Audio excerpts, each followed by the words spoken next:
Mon nom est Philippe Starck et je vais vous parler de nous et surtout peut-être autour de nous.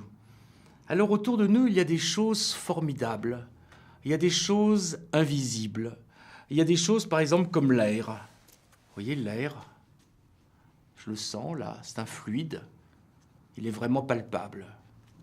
L'air, il est partout et pourtant on ne le voit pas et pourtant il est vital. Il y a aussi l'eau. L'eau, c'est formidable. L'eau, on la boit. On la gâche aussi. Mais l'eau, c'est tout. L'eau, c'est extraordinaire. C'est totalement en harmonie avec nous. On est fait d'eau. On vit dans l'eau. L'eau, c'est avec l'air les deux grands éléments qui nous font et qui peuvent nous défaire. Depuis plusieurs années, je travaille avec grand plaisir avec une famille, la famille Grohe.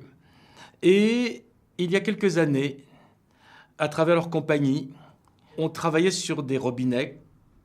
Et Klaus Grohe, le père, est arrivé un jour en disant « Tu sais Philippe, on fait les meilleurs robinets.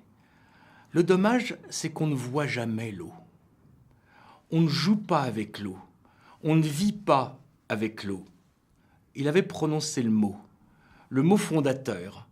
Comment pouvait-on vivre avec l'eau, notre eau quotidienne, l'eau de notre lavabo? Alors, on a travaillé, à vrai dire, ils ont beaucoup travaillé.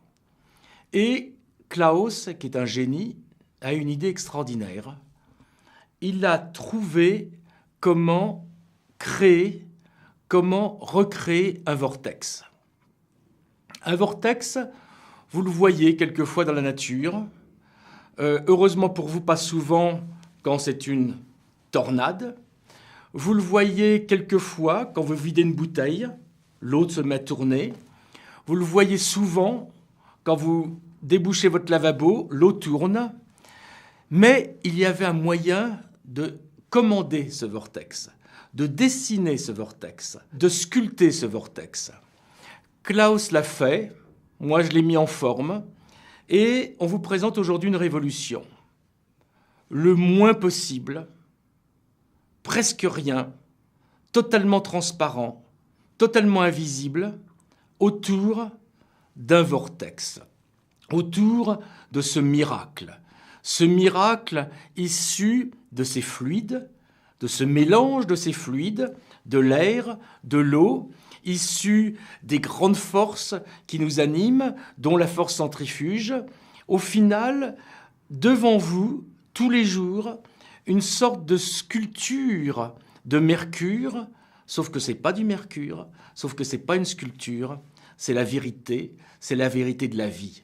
Pour la première fois, nous allons pouvoir vivre l'eau.